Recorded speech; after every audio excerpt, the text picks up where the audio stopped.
Le tournage à proprement parler, on a commencé à filmer depuis 2018, mais j'ai commencé à travailler sur le projet depuis 2016. On a fait plus de recherches, de descente sur le terrain. Et j'ai eu à faire quelques images.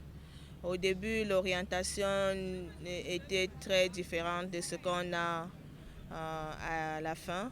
Je voulais toujours travailler sur les gens, dans une zone, les gens qui vivent dans une zone menacée des attaques. Mais j'avais commencé à travailler avec les adultes. Et en 2018, j'ai complètement changé la narration pour me focaliser sur les enfants. Donc, et on a commencé les toutes premières images à tourner. C'était en 2019. Et on a tourné de manière sporadique. Le dernier tournage a eu lieu en août 2022, juste quelques semaines avant qu'on envoie le film à Rotterdam et un mois avant sa sélection.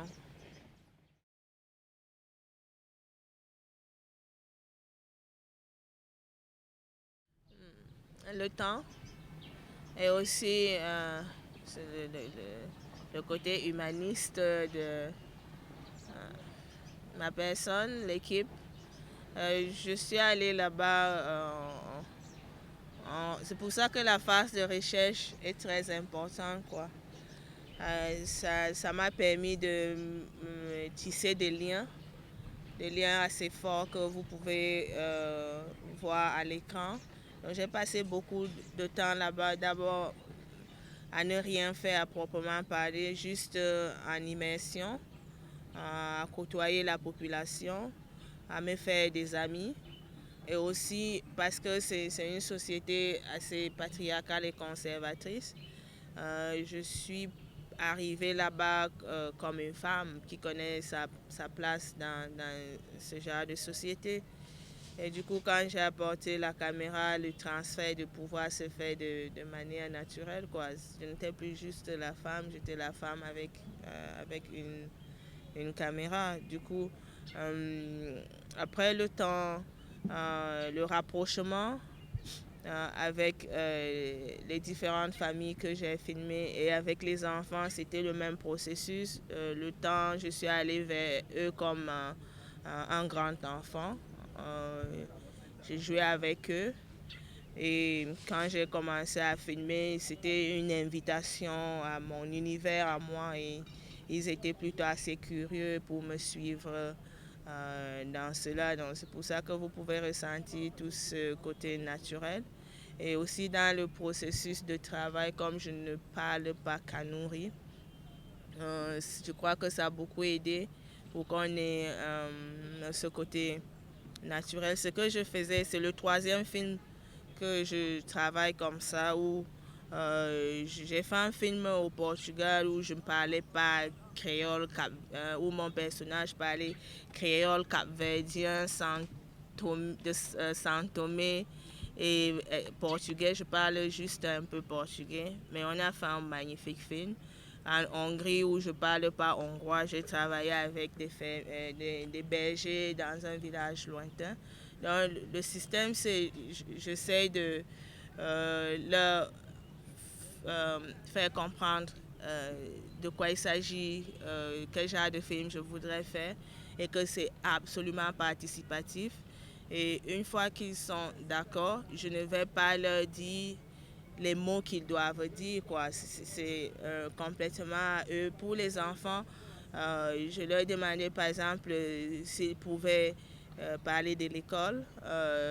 Et là, ils parlaient tout naturellement de l'école, de tout ce qu'ils pensaient que c'était utile pour eux et avec leurs propres mots, quoi.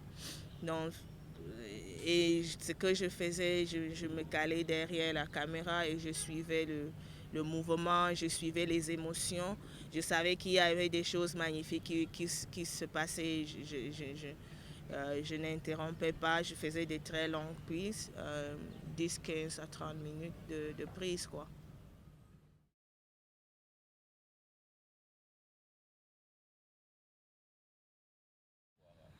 Euh, si on va dans la définition du spectre, le spectre, c'est le fantôme. Et chaque plan du film a le fantôme de Boko Haram dedans. Pas la présence de Bi, c'est la conséquence immédiate de la présence des terroristes dans cette zone.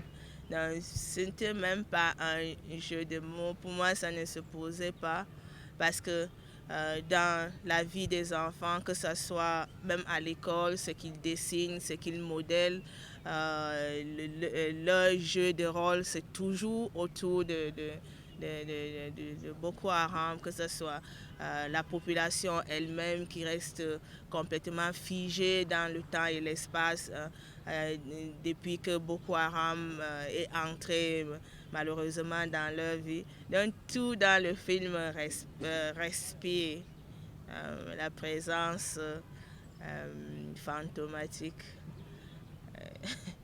de Boko Haram. Donc pour moi, le titre, je n'aurais pas trouvé meilleur titre que ça, quoi.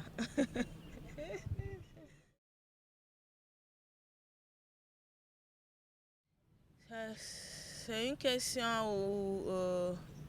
où la réponse se veut d'être complexe, quoi.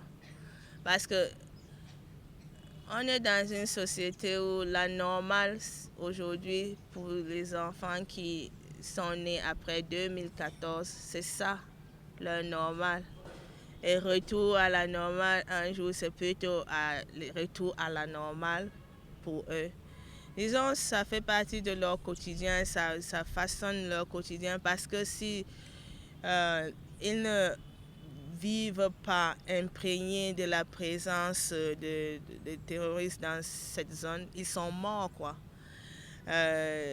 Si tu vas à 2 3 kilomètres du village sans être protégé, il y a de fortes chances que tu ne reviens pas en vie. Donc c'est quelque chose où aujourd'hui, par exemple, avec les enfants qui jouent sur les ânes, l'espace est beau jusqu'à la montagne, mais ils ont complètement une limite à ne pas franchir, là où vous voyez les tranchées qui sont creusées. Donc aujourd'hui, la vie des enfants reste très impactée par la situation, la crise politique qui se vit actuellement. Mais ce qui est bien, c'est plutôt la façon dont ils ont trouvé le courage, la force de se réinventer, d'aller au-delà du statut de victime pour être juste des enfants comme n'importe quel enfant dans le monde entier, n'importe quel enfant avec des rêves, des ambitions. Et pour moi, c'est ça que je voudrais qu'on retienne d'eux. Que bien sûr, ils sont dans un endroit difficile, mais ils osent, ils rêvent d'un futur à travers l'école de réussite, quoi. Et ça, c'est une leçon de vie.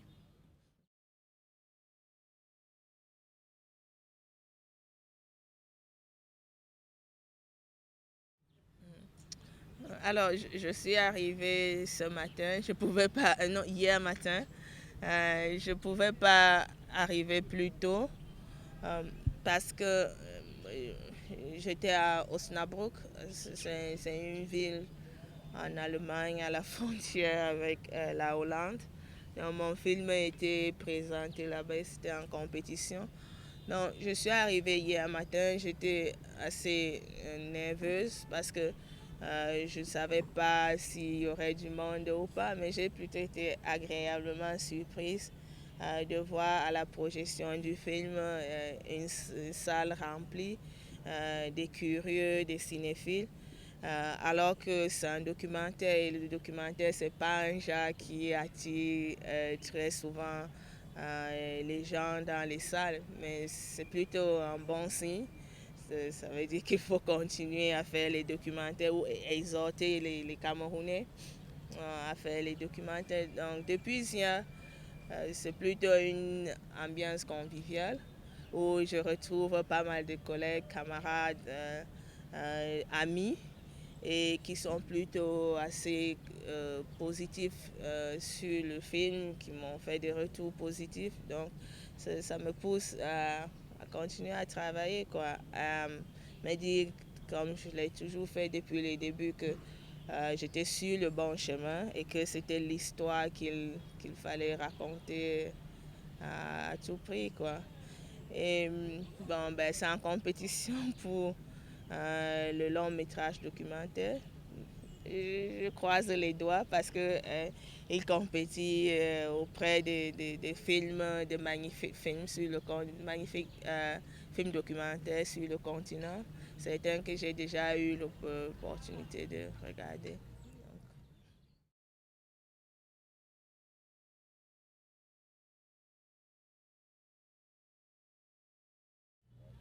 Oui, mais chaque festival est particulier, quoi. Euh, Tout dépend de ce que le jury va décider. Et peu importe qui gagnera, ça restera un bon film. Parce que les films qui sont en compétition ici sont des films de très bonne qualité.